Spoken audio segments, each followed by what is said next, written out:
All right, what's up, guys? Welcome to the 98th episode of The Get Down. My name is Cream. Gary W. here. We're back Excited. at it. Yeah, excited for another episode. Coming off, a pretty good weekend for me, I'd say. You didn't DJ this weekend, right? No, I worked my part-time job at the golf course and enjoyed the weather down here in Florida for sure. So Must be nice. It is nice, but I did for the first time set up my controller, which I do have here, just for the ease of messing around, and because I felt like I came off of 2 weeks of shaky gigs that like I didn't feel fresh for. And then thought about it and was like, wow, I didn't go to two of the record pools that I usually go to before because I couldn't log in. So I was having login issues. And I was like, oh, maybe that was part of the reason why like I didn't feel really fresh in my sets. So I slapped the controller down, messed around for a little bit. I'm going to continue to do that until I come back up. I had the itch a little bit this weekend. So that's a very underrated aspect of what we do. In the fact that if you don't download new music and have like a few records that you really want to hear in the club or test out, or an edit that you created or something that gives you a new way to start a night, it does feel boring. It's like, oh, well, this is the same crate that I'm going to play out of from last open format set. Or so like having that new music that you download, and even if it's only 5, 6, 7 songs, to me, it's always refreshing, and it like puts me on. I get excited to play that new music that I just put into my Serato. I had a bunch of stuff from Beatport because that's one that I did use, and a few things from HMC that I did use. But then like my go-to, I think I said this last week, my go-to pop stuff wasn't there. So like I gotta get back and do that. Anyway, so yeah, I was messing around on my controller this weekend. That was a lot of fun. It's nice to do that. I don't think I've practiced at home in, I can't even tell you how long. Probably pandemic. Yeah. So it's been a while. Except for recording TikToks, probably the same for me. It's sometimes hard to get motivated when you're so used to playing in front of people to sit and do it yourself, by yourself, for yourself. So part of that is having the equipment set up, though. If you have a designated place for your equipment, and I'm just walking around, I used to have a designated place for my equipment, and like I would just turn on my CDJs or my turntables and like play around for 5 minutes, 10 minutes, just to like break up the day. And that was really fun. Like I miss that for sure. I just don't really have a place for it in my current apartment, but it's important to keep that dedicated space if you do have the space for it, guys, because then like you can be just like, oh, like making lunch, and then like walk by that room and be like, oh, I'm gonna go jump on for like 15 minutes and mess around. And I was talking to Doug about this. Shout out to Doug Spin. I was saying that like I got stuck in the same like 8 crates or 9 crates the last time I was up there. And there was a bunch of crates that I didn't explore that I would have liked to. So like I haven't touched my 80s hip hop crate in a long ass time. And like that's like a good 15 minutes of stuff that nobody's playing. And you could do that early on or whatever. And like just I used to do that a lot, and I don't do it anymore. 90s that's exciting for you. And it might not hit with the crowd as much, but when there's not as many people there, it just sets you up to have a good rest of your night in like a full night open format type set.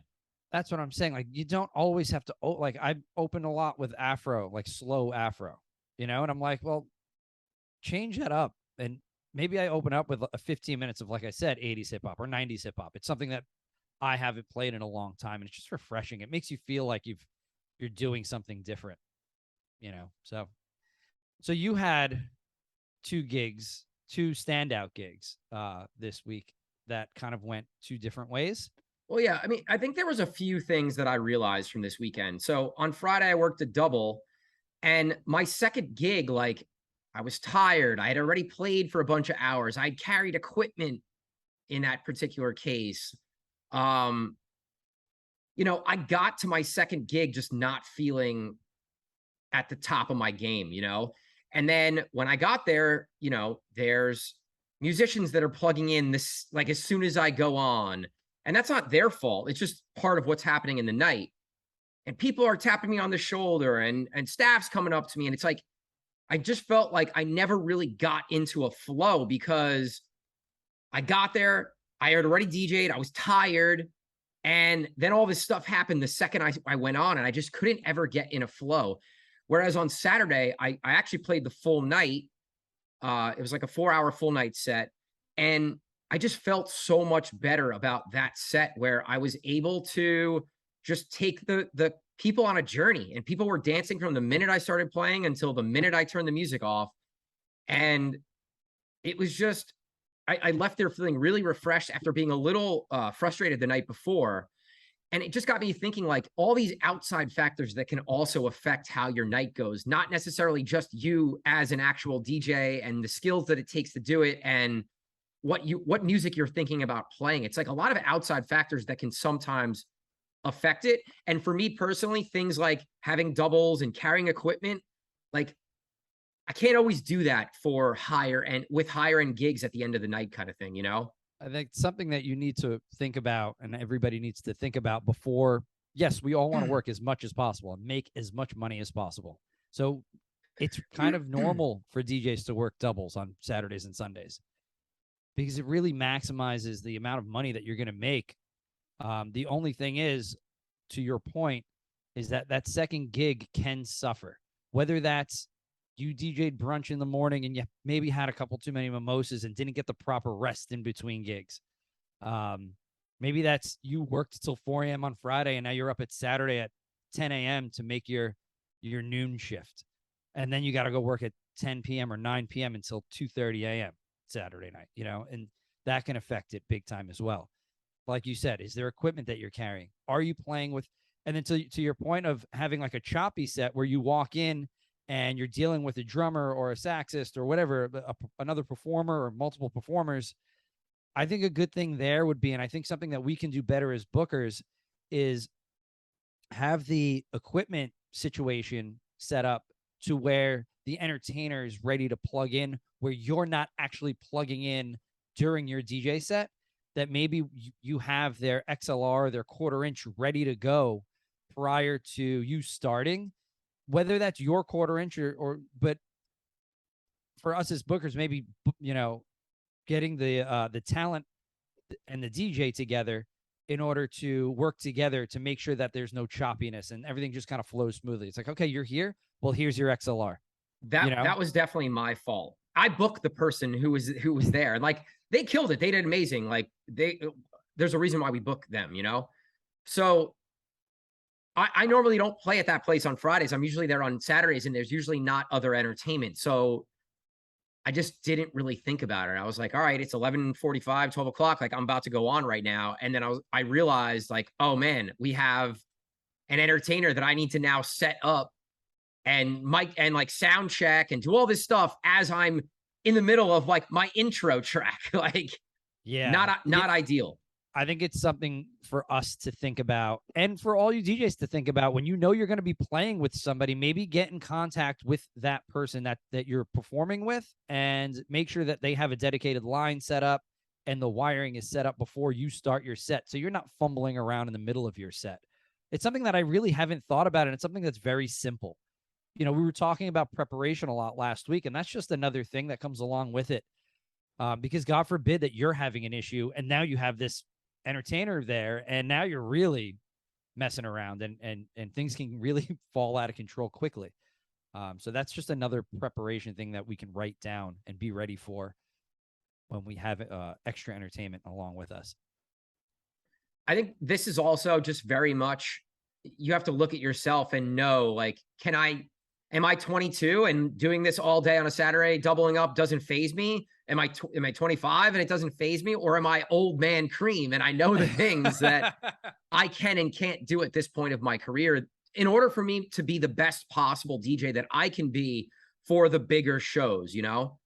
Yeah, it's big time. Know yourself, know your limits, and kind of know if you can go all day and do a marathon, or do you need to only do one gig? And am I gigging every weekend? That's another big one. Like, am I gigging every weekend and then going to my 9 to 5 for 5 days and then trying to do doubles on Saturday and Sunday? Like, that's probably not realistic for most people. Maybe some people could do it, but I think for most people, Yeah. your performance is going to be affected in some way. Yeah, I mean, we've reached a point with Get Down where we're working a full week prior to even getting any preparation done for actual DJing. So Yeah, there's a lot of stuff that we have going on that also takes away from that rest time, preparation time, and like saving your energy for those gigs type thing. And that's something that as we continue to grow with Get Down, I really need to take into consideration as I'm booking out my gigs. And I think I have done a pretty good job with that, especially in the summer. I kind of pulled back. I've talked about how, trying to September and October really go hard so that for holiday season I could pull back a little bit. Yeah. It's just like the ebbs and flows of the year and how things work out. But yeah, it's for our guys that have 9 to 5s, it's important to know your limitations. I know when I used to do it and work 7 days a week for years there, I know like my Sunday night gig would suffer because I was just like done, dead. I'm sure. then dead, and then have to get up and go teach Monday morning. So you kind of have to know where and when to say no as well, which is hard. I mean, it's hard because sometimes you have clients that are important to you and you're important to their business, and you want to say yes for your name and then also for your relationship with that place. So it's difficult, and it's a fine line to dance, but you have to make sure that you're at the top of your game, especially for those bigger gigs. One of the strategies that I've put in place for this and managing workload is really, if I do have one weekend that's pretty jammed out, maybe there's like a Thursday, Sunday gig and a double or something like that, where it just happens to turn out to be a really big weekend. The next weekend, I'll really try and pull back, where maybe I'm only working a Friday and Saturday or a Friday, Saturday, Sunday, so that I'm giving myself that little extra time the next week where I'm not killing myself again and then just furthering that situation. Yeah. I mean, there was a long time where you and I would book as much shit as I could book, make as much money as I could, grow my brand as much as I could, and keep it moving, Yeah. I mean, it was easier.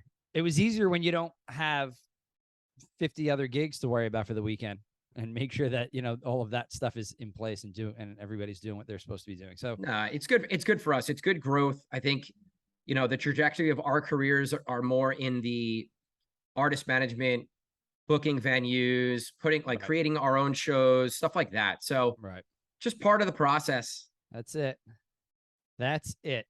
So we're talking about open format DJ gigs, and I talked about a full night on a Saturday, and someone brought up in our group chat about, does anyone play the same song more than once in a night? And it actually created this pretty long debate amongst our DJs as far as who does it, who refuses to do it, and then why or how they would do it. So what are your thoughts on playing the same song more than once in a night?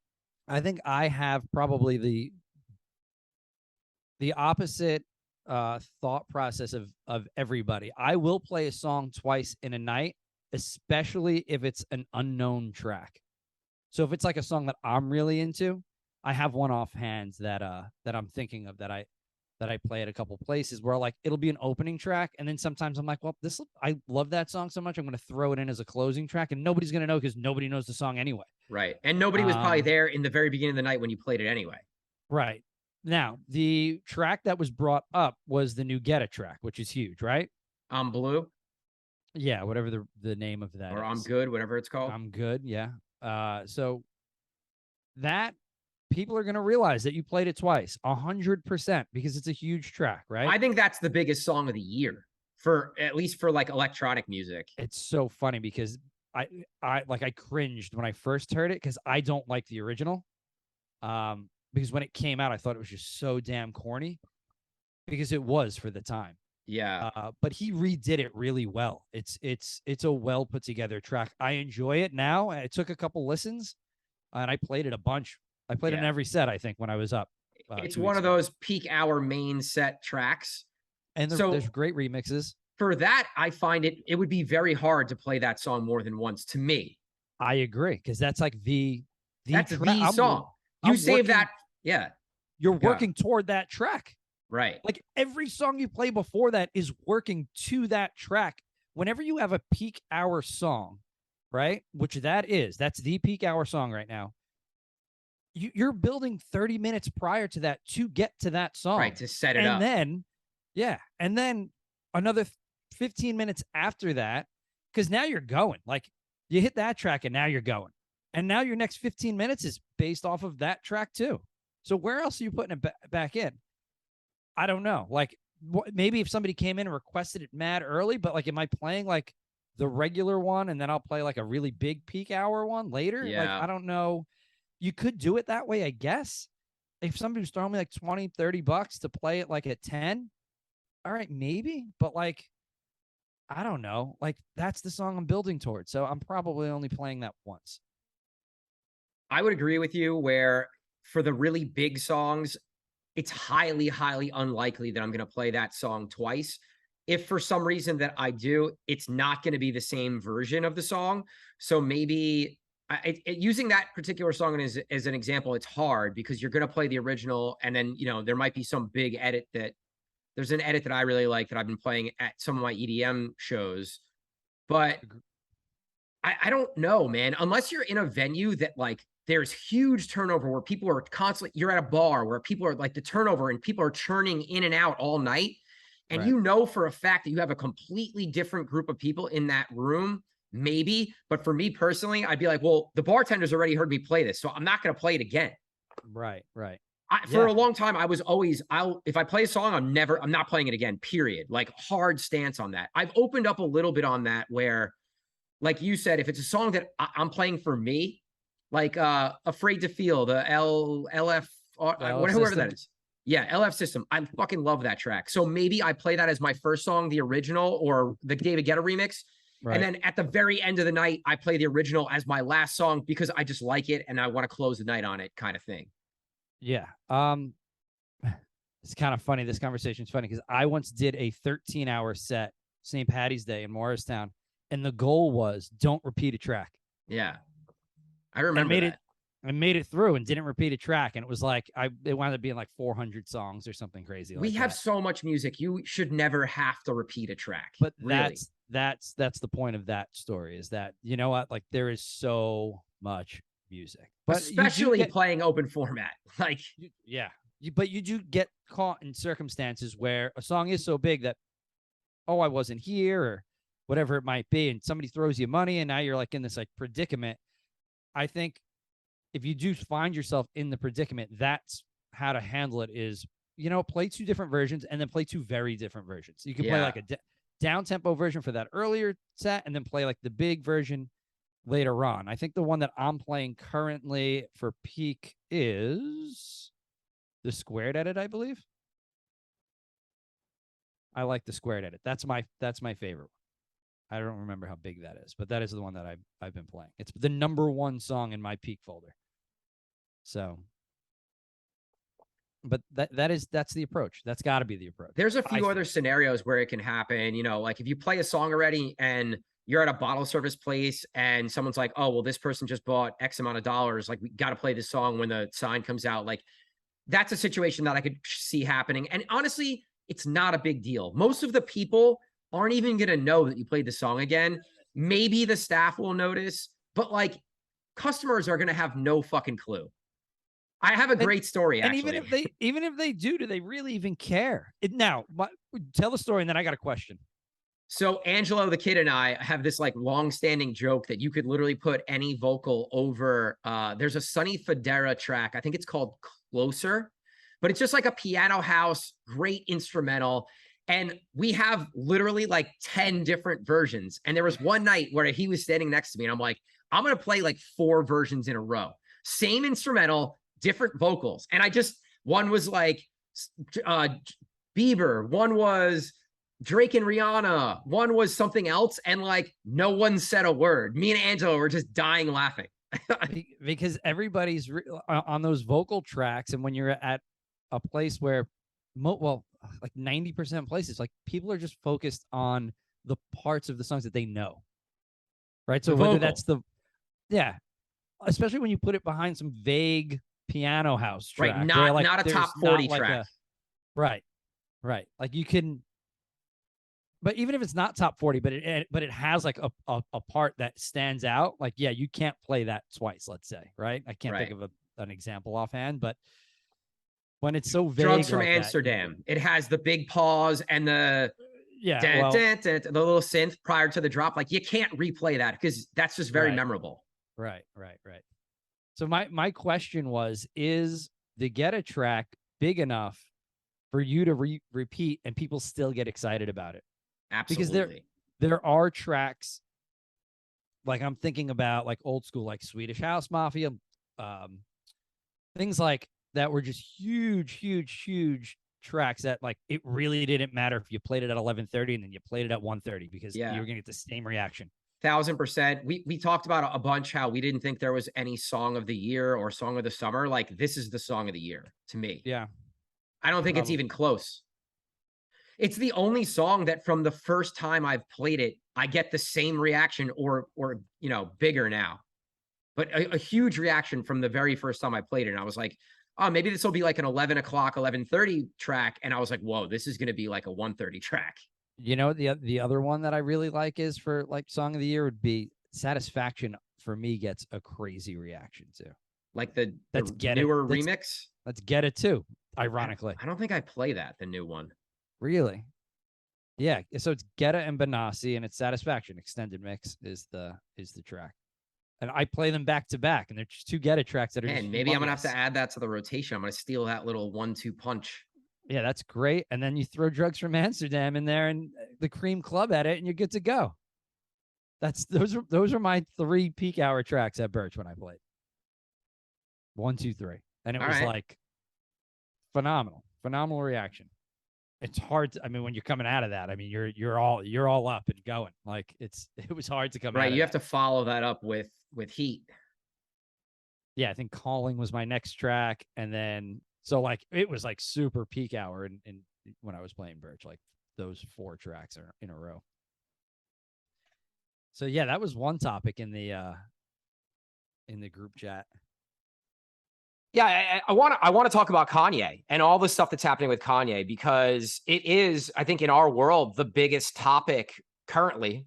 And all the crazy things that he's been saying and the anti-Semitic comments, and he's just kind of, he's lost all his sponsorships and he's just kind of spiraling at the moment.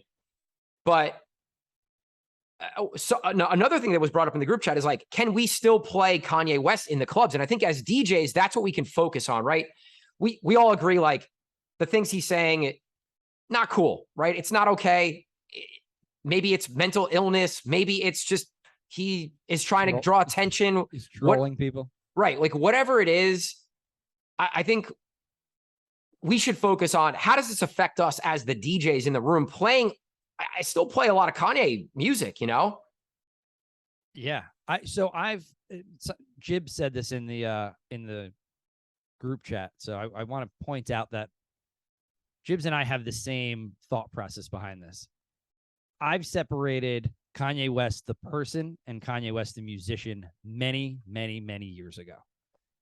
Because he's been doing this since his first album, before his first album. Just go watch his documentary. He's been this figure that is kind of controversial forever. He's never not been controversial. He was like, running up in studios with his mixtape, before his album was even out. So he's been always like known to be a little brash, I guess. Brash, whatever the word is. So I have to take his music for what it is and separate it from Kanye the personality. And because I don't think it is trolling sometimes. I mean, sometimes it looks troll-ish what he's doing to just draw attention to himself. Does he like genuinely believe this stuff and he's just kind of a little, he's got something going on, or there's no filter there. There never has been. He just doesn't care. Like he'll just say whatever. He's got all the money in the world and all the fame in the world. Does he really care what people think about him? I don't know. That's not for us to decide, but am I going to keep playing his music? Yeah, because I think for so long I've had it ingrained in my mind that it doesn't matter. Like there's just something off with him. So if it's a mental illness thing, like then yeah, you hope that he gets help for it. But it's not going to stop me from playing his music because, it could be that, or it could be a number of other things, but we don't really know. When you have like an R. Kelly situation where there's a trial and people are accusing you of something, well, then yes, you can get written off easily. Right. But when it's this thing in question that you're making comments, I mean, should that affect the art that you're putting out? You know, it's he's not a politician where like he's saying these things and it's having a negative effect on people as a whole. You know what I mean? This is just affecting his personal brand. Should I really care about that? No. You know, he gets dropped by Adidas. He gets dropped by Balenciaga. Like, do I care that he's losing all this money? No. Did he make great music? Yes, I'm going to continue to play that music. I think where sometimes people who might get offended by a DJ playing one of these artists' songs, the DJ is playing the music because it's a good song, not because they agree with whatever happened or off. You know, like when I go to DJ, I'm separating the political stuff that's happening in the world. I just want to go there and play good music and have a good time. And like, I'm not making a statement that I support what Kanye said because I'm playing his music. I'm just playing his music because I think it's good music and people are going to dance to it. And maybe that's the wrong way to look at it. And maybe that's why some people do get offended because they do carry it over. But me personally, I thought twice I was going to play it no matter what, but I thought about it. Like, is someone going to come up to me because I'm playing all these Kanye tracks right now? The only time where someone's actually come up to me was I played Ignition or R. Kelly Ignition. I think that was even before the trial where all the accusations were coming out. I don't remember exactly when it was, but that was the only time someone actually came up to me like, I can't believe you're playing like this or you're playing this song and we're like offended by it. And again, like R. Kelly's probably one of the few where like I get it more so, you know, where he's actually convicted of a crime and these things are, you know, he's in jail because of it. So I've backed off of R. Kelly's music. Same. But like we play Chris Brown's music and you know, we know that he did bad things, but like I don't know. I think that's a different story too. There are a lot of artists that have had personal issues or issues with getting arrested. And like, we're still playing a lot of their music. So I think it's hard to pick and choose where it's okay to play their music and where it's not okay. Right. It's difficult. And you kind of have to stay up to date on all this pop stuff. And I'm glad for the group chat because I don't. Yeah, I kind of agree. Like regular television. They keep us young. Like and informed. They do. Well, you know what it is? Like the TMZ culture, you and I talk about this. Like the TMZ culture is so like clickbaity, I feel so much of the time that like I just shut it out at this point. It's like, well, I don't have time for this. Like I have other things in my life that I have to worry about. I can't worry about what Kanye West said. Right. You know? But for our job's sake, it is important to stay up to date on pop culture. So, you know, you have to have a little balance and find the ways that you can get this information to where it's not all bogging your day down either. So, and our group chat is that. I told a quick story. Like I told the group a quick story how when 6ix9ine was like arrested and called a snitch and whatever else, I was in New York and I played one of his songs and someone came up to me and was like, I don't know if you should play any more 6ix9ine records. There's some people in the room who probably wouldn't like that. And I was like, whoa. All right, I'm never playing 6ix9ine ever again, probably. That's That was the first time I was ever like, oh man, maybe this is a bad idea. Like, let's get out of here pretty quickly kind of thing. Yeah. When you're dealing with like gang related stuff, you're probably going to want to be educated about the city you're playing in and, you know, all the things around that. Yeah. If there's beef with artists, maybe that's something you need to be up on so that if you are traveling around to different cities, there's certain artists or songs that you don't play in cities that you shouldn't. I mean, could you imagine back in the mid 90s when the East Coast, West Coast thing was going on and you were, you know, traveling DJ and you went to the West Coast? Like it was known back then, like you do not play East Coast music on the West Coast and vice versa.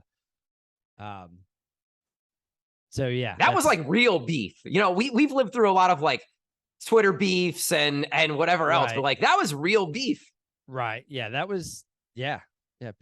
People were getting shot. That was definitely a different ball game. Yeah. But everything was being written. Like it was just different. It was just a different time, you know, obviously. Something that you said before, like, oh, like the politics of, I'll never forget this request that I got from an owner. He asked me to play the Donald Trump version of Calling. which I think you're familiar with. It's right? probably only, I would guess that version is known more so here In because of Jersey. Calling is such a big record, but I don't know. So the owner asked me to play it at his place, and this, like, I had to draw the line. I'm like, I'll play Calling. I'm not playing the Donald Trump version of it, not because of my political beliefs. You're gonna incite someone else's. Hear a whole bunch of shit from your place. This is your establishment. I probably wouldn't do it. Right. You're gonna start like a political war in a venue when people are trying to have a good time. Like, not a good idea. On a Sunday afternoon during football, I'm like, yeah, this isn't gonna work. This is not. I was like, I'm sorry, I just can't do it. But I probably wouldn't have done it either. That's a polarizing political figure. So that's a completely different story than what we're talking about now. But when you said, I don't get into the politics of that story popped up in my mind, because there's just no way. Yeah. You just have to know when to read the room and when to know that it's going to negatively affect your name. And that's kind of what it comes down to, I think. Is this going to be looked at in a way where somebody's going to cringe and they're going to be like, fuck you, I don't like you as a DJ anymore? It could happen. Where you and I think, being from a different generation than some of the people that are going out now, you and I aren't offended as easily as some people are now. I think that's a big generational difference between our generation and, the 21 era of right now. What are they? Gen Z? Is that what they are? I'm lost in the gens. We need Cheesy for this. He's like all up on all this shit. I know. It's the best. But no, I really think where you and I are like, we come from Italian background and a different generation where things are just like, just shut up and deal with it kind of thing. It's very different from right now, where, and not saying right or wrong, just saying it's very different. So when we're thinking about things, we were brought up in a different way than the people who are 21 to 25 were brought up. Old school Hudson County, New Jersey mentality couldn't be more opposite of what this generation coming up is kind of used to, right? Like, but I think it's important for us to understand and be 1,000%. We have to be aware and be able to be compassionate or sensitive to how they feel also. Being sensitive to that stuff has pushed so many different agendas along, right? It has progressed the country in a positive way for sure. Agreed. That's 1,000%. That's where it's good. But when it comes down to like, oh, you played, Kanye West because he said this, that, and the other thing, that's when we're like, I don't know about that. You know what I mean? So it pushes things along in a positive way, but then it also, you have to kind of separate it also and be like, well, are we being a little too sensitive? Yeah. And it's sometimes hard to decipher. And I think as a DJ, you have to decide, well, whatever you feel is right to represent your brand while you're playing, then you do that. I can't sit here and tell you to not play this or not play that. That's all up to you, because if you think that this song is going to negatively affect your brand, then don't do it. But that's got to be up to you. That can't be up to me. What happens if someone is very offended and like comes running up to you and is like cursing at you or yelling at you or is super offended for the fact that you played Kanye West? How do you react to that? I think if you're still playing it, you switch out of it to be respectful, because you're going to quick mix anyway, whatever. And if they're like really losing it, you have to talk them down. You have to just say, listen, I didn't realize you'd be so offended. I apologize. I'll be more mindful of it next time. And that if that doesn't diffuse, I don't know if I'd apologize. I know what you're saying. I know what you're saying. If you're watching this, apologize. I just know that if someone comes at me very aggressively, that I tend to react very negatively. So if you're attacking me in the DJ booth for something that I'm doing, first and foremost, I would probably think that they were joking initially. Right. And I would like laugh about it. And then I would realize, oh no, this person's serious. And I'd be like, I would say the same thing along the lines of, listen, like, if this offends you, I'm sorry, but it doesn't offend me. So I think you need to diffuse and move on fast, because you're working. Yeah, you're right. You're right. Just get the person out of there. Get them out of there. Like, you don't need it. And the apology, quote unquote, it probably makes that person feel a little better. If you say something where that garners a response, that's not what you want. Right, because you don't want to start a debate in the DJ booth when you just want this person to go away. I ain't got no time for the debate. Can't talk. There's got to be a one sentence. I tell you something, it's over. Whether you're genuinely apologizing or not, who cares? You know, you don't know this person. Just diffuse the situation. Now, we've talked about this, and anybody who's listening to this, you've now had like a premeditated situation and how to resolve it. You know, we've already thought about it. So now when it happens, you can do it. You don't have to get fired up. Because I highly doubt it's going to happen, to be honest. But I'm just saying, in a case that something else happens down the road and you accidentally play a song, or you play a song because you don't care one way or the other about whatever the situation might be, just diffuse it and just get out of there and move on, because it's the best thing for your DJ set. It's the best thing for your DJ brand. It's the best thing for the venue's brand. And it's the best way to just mull it over with the patron. That's it. I think that's strong advice. Strong advice. Strong. But it's, you know what? That's it just goes back to like, that's when I was teaching and like there to move on, you know, because you don't have time to debate and talk it out. Like, just diffuse it and move. Yeah. So one other thing, like, we started this whole conversation with Kanye. I just want to get back to Kanye real quick. So other news that came out about Kanye is the fact that Drake has written some of Kanye's tracks and wasn't credited on them on the Ye album. I think on the Life of Pablo album. What are your thoughts there? I mean, you said it. We talked offline. You're like, man, I thought somebody was writing stuff for Drake. Right. There was always that controversy that Drake had a ghostwriter for a while, and like named like 10 tracks that. But at the end of the day, they're putting out good music. Like, this is gonna sound selfish, but I'm not like in the studio producer working with, you know, artists and writers.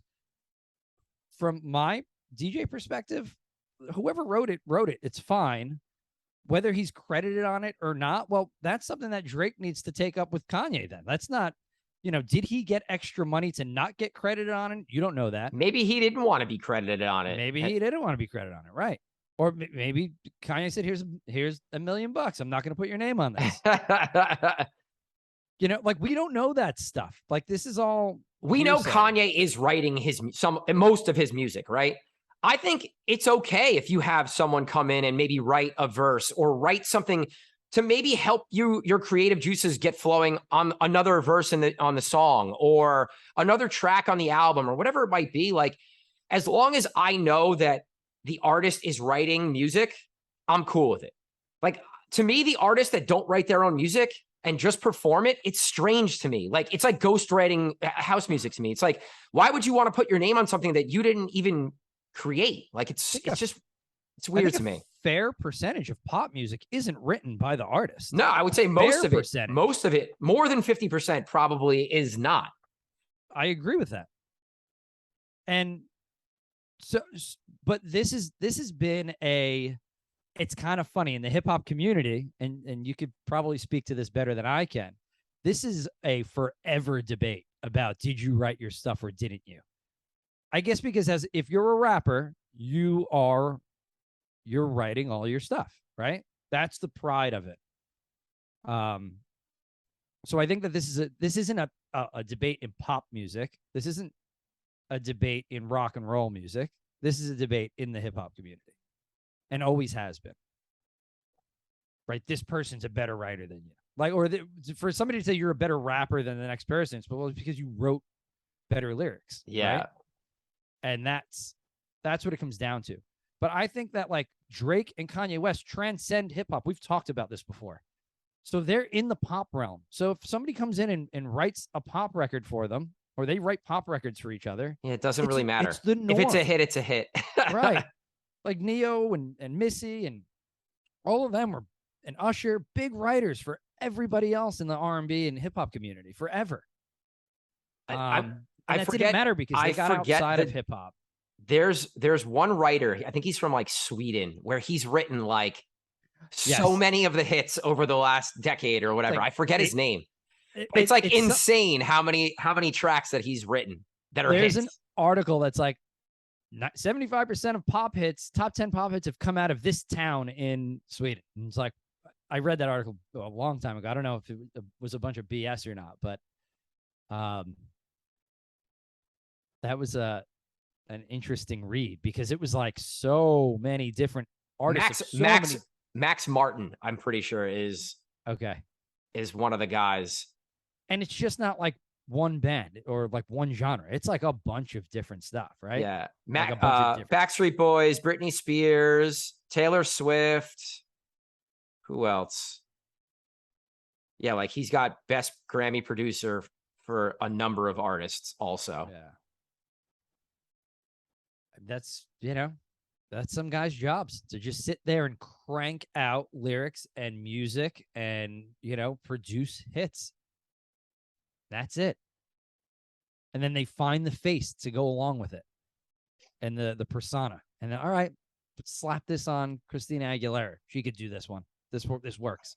It's crazy. Yeah. The music industry is insane, man. And like, until you're really in it, I don't think any of us really know how crazy it is, but just stories I've heard from producers and from writers of just how things really go down. It's one of those things where it's like, we all know that something needs to change, but it's just so hard to make that change. Or what is the change, Yeah, I mean, as I said, pop music is built differently.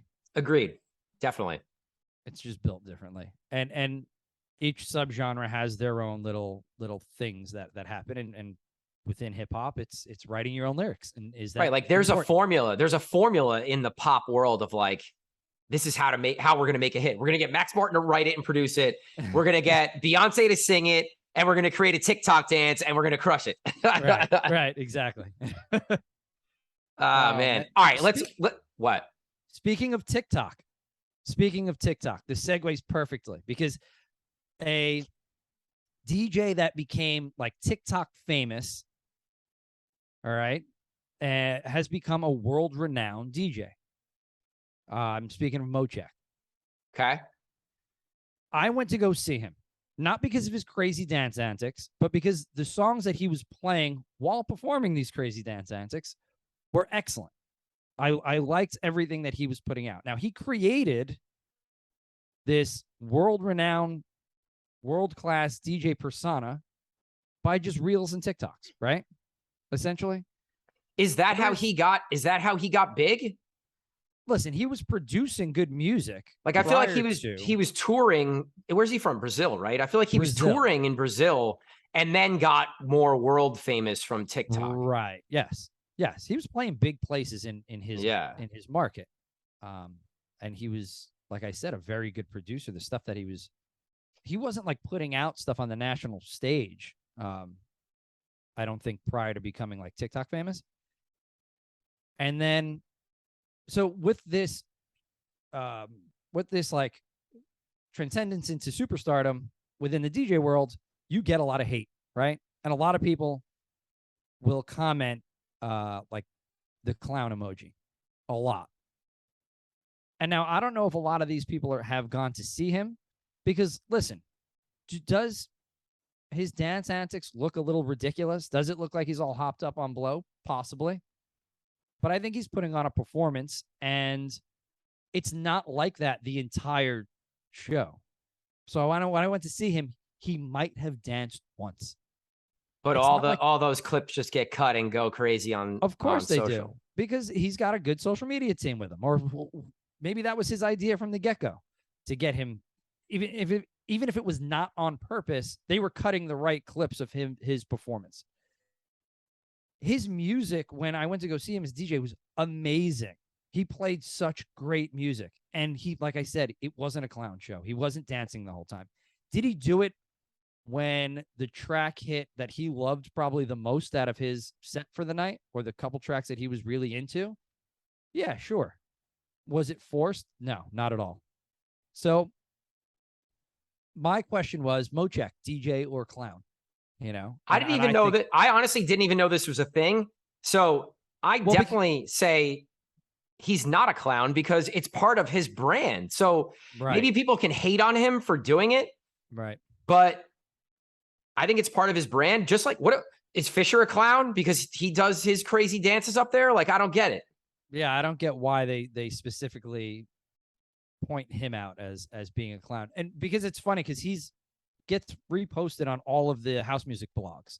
So everywhere that he's getting hate, it's not on his page, obviously. It's on like all of the house music blogs that I follow on Instagram and TikTok. So if it's genuine and it's actually how he's feeling in the moment, and that's just his personality and that's what he does, more power to him, man. We hear owners and managers call us and be like, we need Cheesy's energy in the DJ booth. Like, I don't see how it's a problem. I wouldn't sustain Cheesy's energy for 15 minutes. I'd be gassed for the night. I'd need multiple shirts to get through a set if that's the energy that I brought every time. For real. But that's exactly who I thought of. I thought of Cheesy immediately because I'm like, you know what? This is genuine energy. Like, guys do this job for a reason. You know, we are really into music as a whole, period. And if we see people dancing and it hypes us up, of course we're going to jump around like idiots and sometimes look stupid while doing it. But you know what? It's why we do what we do. Yeah, I mean, if you want to make fun of his dance moves, that's one thing. But I don't think you could call him a clown for being excited about playing in front of thousands of people. Like, right? I don't know. That's what I think about it. Speaking of corny music or clown music or whatever you want to, please. This is going to trigger people, guys. Warning. Camilo warning right now. Let's talk about music that's synonymous with teams, professional sports teams, or, you know, any team. Yeah. The reason I wanted to talk about this initially, you know, we've all seen the Timmy Trumpet stuff with the Mets and with, oh man, I can't think of his name right now. With the Mets closer, they even had Timmy Trumpet was even at Citi Field to perform live. Real quick, it's really funny. We were even talking about this. I just saw, so my buddy from down here, he's a musician. He's at his nephew's baseball game over the weekend with his trumpet playing and of course videos it and puts it up on Instagram and amazing TikTok, Edwin Diaz. Couldn't think of his name. Super shot. Shame on me. But that's great. That was great, like marketing for him. That's like a Mariano Rivera Enter Sandman thing, right? Right. I thought it was amazing. I think as the closer, you are on the big stage. You're coming in for such a high leverage situation. You should have like synonymous intro music. And I think those two are two of the best. For sure. What other songs or entrances or should we talk about good ones first? Yeah, let's talk about some of the other good ones. I have a number one. I have a number one. I think yours is going to be the same. Is it the Chicago Bulls Alan Parsons Project Sirius? Of course it is. It has to. It has to be the number one. But I might be speaking out of line here, but was that like the first song that was like attached to a team in a probably not, but because it was like the prime of our sports loving lives. That's why.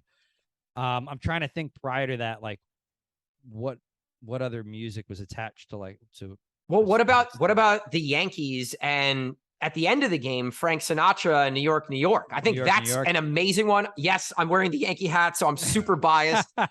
But, every game I've ever been to in my entire life of going into Yankee games, I've heard that song at the end of the game, win or lose. This is for Joey Pags, Taking Care of Business, the Mets. Why, that's one.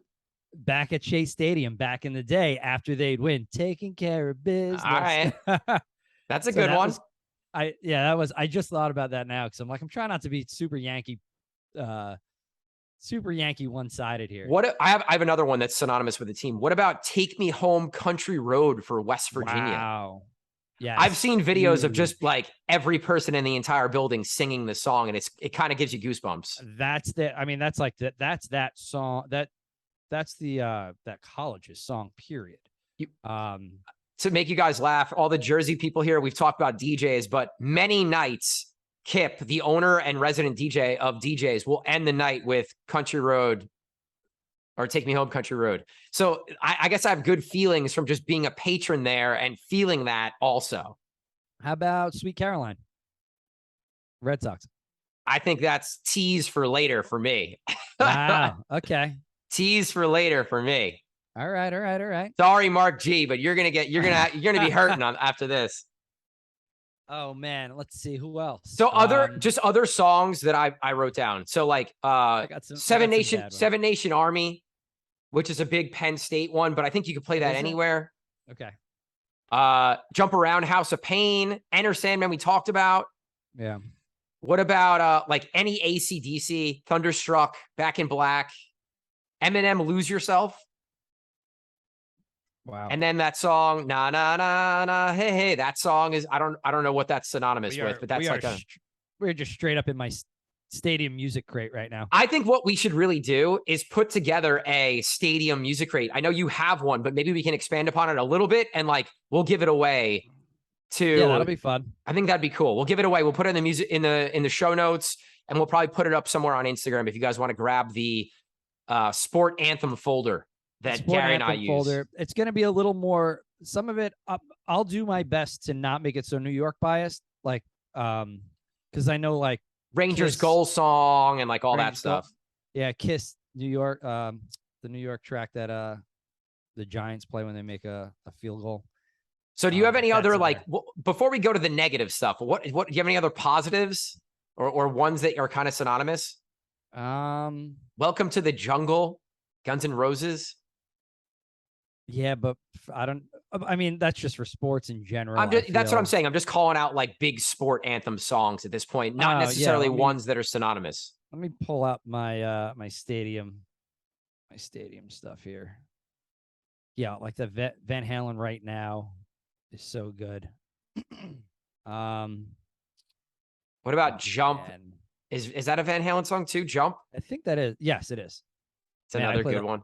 I play the Audion remix of that. It's like an EDM remix. Great remix. Man,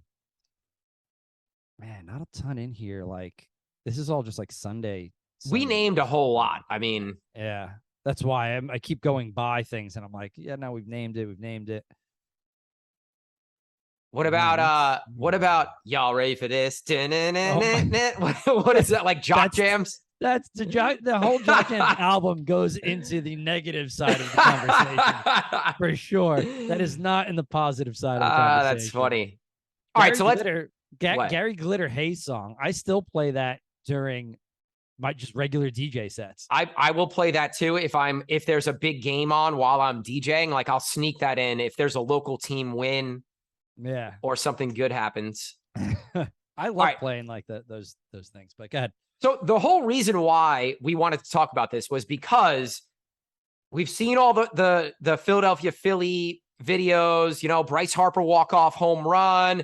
And the Phillies have really attached themselves to Dancing on My Own as their like big theme song. And like, I just really, really don't get it. I think it's a great song. Don't get me wrong. But I think it's a terrible, absolutely terrible song to have as your like team anthem. Are you kidding me? I don't get it. Maybe Nine or one of our Philly guys can fill us in on why this song is the song. Is there a Philly connection? If this is Nine's doing, we got to yell at him. I would love to know. Because it doesn't fit in any type of way. I don't understand. What is it even? I don't get it. What does it mean? Does anybody know? I don't know. I'm trying to look it up real quick. The Googles doesn't even know. I play that song often, but in a nightclub setting. Like, I just don't see where it translates to sports. I guess it's just a song that they've been like listening to as a team. They said like Kyle Schwarber used it in Boston and then brought it to Philly, and catcher Kevin Plawecki used it with the Red Sox in 2020. So I guess it's like a player driven thing where they were playing it as walk-up music. And then it kind of just got, I'm sure it was being played in like the pregame, and the team probably was like reacting to it. And I'm sure 9 probably had a role in this. We blame him. But I don't know. It's very strange to me. It's not good. This reminds me of the 2000 World Series, Mets versus Yankees Subway Series. And who's out on the field for, I don't know if it was game 1 or game 3 at Shea Stadium, was the Baja Men performing, for whatever reason, Who Let the Dogs Out. Awful. Absolutely the Baja awful. Men weren't even off the field yet, and Derek Jeter's up there hitting a home run in Shea Stadium. So they're made fun of still to this day with that. That was horrendous. What programming during the World Series? Oh, I need the Baja Men to perform Who Let the Dogs Out, because I guess that was like their song for the playoffs that year. Terrible. Horrendous. Like, who's picking this shit? It's terrible. I remember also, let's see, remember Go New York when the Knicks were in the playoffs? Go in the New York, 90s? go New York, go. Terrible song. Terrible. Terrible. Terrible.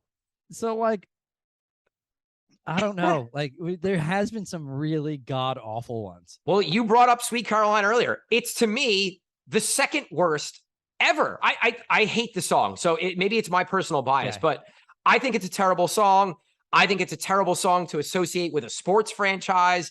I want something that's like loud, in your face, high energy. Like, I get it. Everyone can sing the hook. Like, that's fine. It's all fun and games.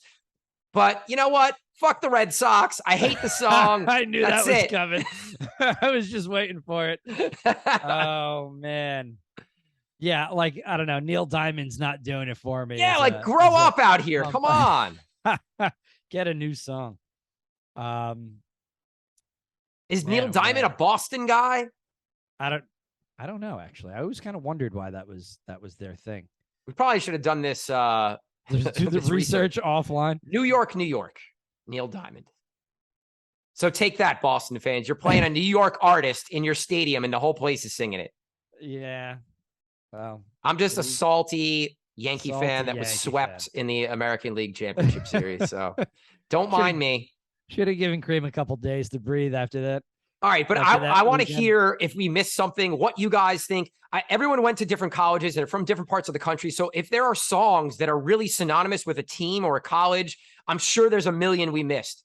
Yeah. Let us know. I want to check out some other ones. We can add some of them to our crate of sport anthems that we're going to share with you guys, and we'll go from there. Love it. All right. All right. So what are you listening to? We can end the show this way. I know you said you had some stuff that you're into right now. Yeah, because I didn't feel as fresh in my sets the last 2 weeks, I jumped into Spotify's Disco House 2022 folder, which is updated, which seems to be updated quite regularly.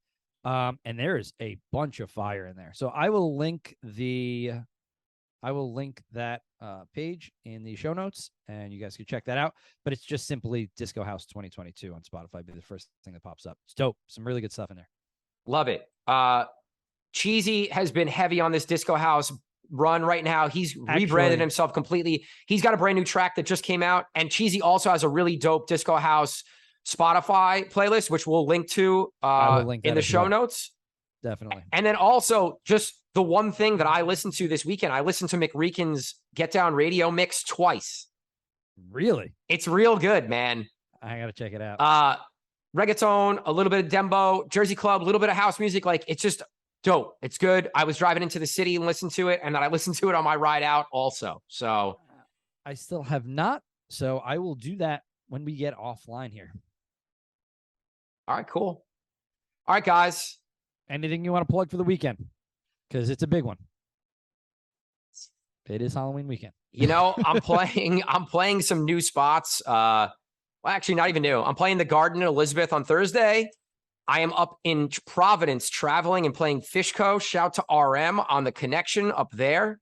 Nice. And then I'm doing Birch Saturday night. So that'll be a big one. And then Sunday, I will be in Charleston with Revis, Angela the Kid, Soto. Who else is going to be down there? It's actually Soto's birthday.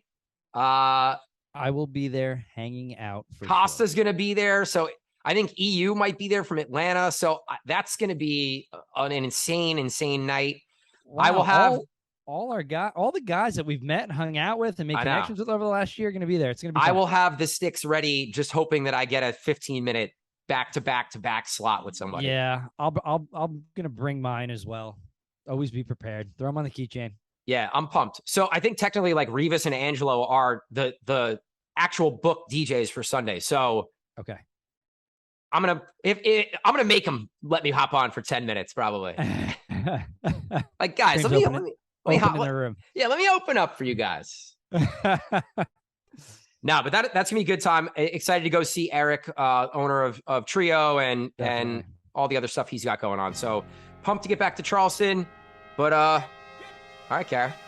All right, it's a wrap. Thank you guys for listening to this episode. My name is Kareem. Gary W. Peace out. Peace, guys.